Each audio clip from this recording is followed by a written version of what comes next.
Ladies and gentlemen, I am Dr Hemraj Chandalia, and today I will speak to you briefly on a very important topic. When insulin is started, many times patients think once insulin is always insulin. It's obviously not right, and I'll illustrate to you many examples where insulin is given temporarily. For example, when you have a medical emergency like you have an accident, trauma, stroke, heart disease, or severe infection going into sepsis, then probably insulin may have to be given temporarily. But these diseases are controllable and reversible, and insulin can be removed at a later date. And of course, abdominal surgeries where oral agents can't be taken for many days, insulin therapy is given and removed postoperatively within a couple of weeks after the healing is over. Another example is corticosteroid therapies, which is often given for bad arthritis or some diseases called autoimmune diseases, and some diabetics suddenly losing the hearing in both ears suddenly because of nerve damage, and that is reversible by corticosteroid therapy, and therefore it is introduced in the large doses sometimes, and it will shoot your sugars very high, but it can slowly be removed as your disease comes under control. The dose can be tapered and removed, and similarly your insulin can come off. Similarly, if you have a pancreatic disease, you have a stone or calculi there, and you get acute attack, either viral, also sometimes acute attack. And when you recover from this, sometimes the pancreatic function comes back. And although insulin had to be given in this emergency situation, it can be removed. Like sometimes pancreatitis is going on in this smoldering phase where small part of it gets inflamed, and that also keeps recovering. So you can have periods where you need insulin, then you can again take it off.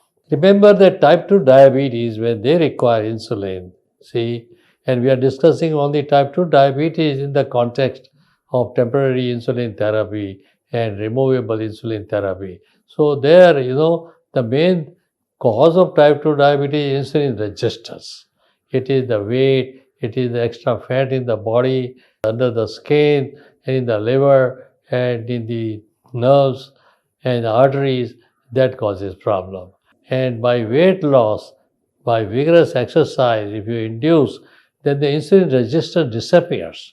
Although many patients ask for medication to remove insulin resistance when they read about it, but it is easily removable by lifestyle intervention. Starting good exercises, you suddenly find that your insulin dose drops, and then it can be removed as you go along. There are also, remember, oral medications which can sensitize the body to insulin therapy. And these are often like metformin is there, like pioglitazone is there.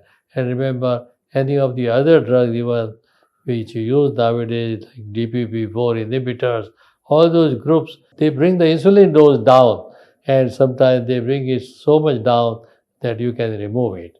So these are the situations where you're given insulin, but don't be disappointed.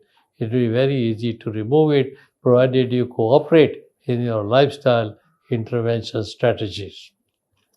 Now, bariatric surgery is a very interesting example. If you are the right patient to have bariatric surgery, especially what is called bypass operation, and not only the reduction of stomach size, but bypassing it, your insulin will disappear. Not only that, even your oral agents can be all removed.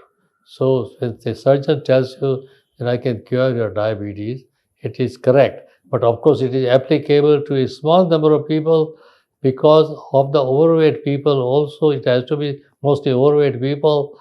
And of course, there also by chance, their own insulin secretion is very low, which we learn from doing a blood C-peptide level. Then this will not go into complete remission, diabetes, but it will go into reduction of insulin dose, reduction of oral agents. That is possible. So this is what you can expect in the well-selected patients for bariatric surgery. Not every diabetic will get same amount of relief, and some of them may not get any improvement. So remember, there is a whole spectrum of responses that can occur depending upon what kind of patients you are dealing with. Increase of physical activity, as I already mentioned, exercise can restore, insulin sensitivity beautifully, and you get good response to the oral agents, and you can knock off insulin very well. When we reverse diabetes, we slowly remove, insulin and thereafter even oral agents, and there are patients who get completely free of diabetes, which can last many, many years, provided they maintain their weight at a low level. So they have to learn how to sustain the weight loss that they have achieved. That is very important. And then, of course, they have a complete reversal of type 2 diabetes. We have done it in many people, especially less than 2 years duration of diabetes. It is very successful. So leave apart insulin, even the tablets can come off. And of course, sometimes you have a bad infection, you require insulin, and as soon as infection is controlled, you can taper off and remove the insulin. Another very important example for you to remember is diabetes coming for the first time during pregnancy. That is called gestational diabetes. Or sometimes there is a type 2 diabetes starting just before pregnancy, which has not been diagnosed.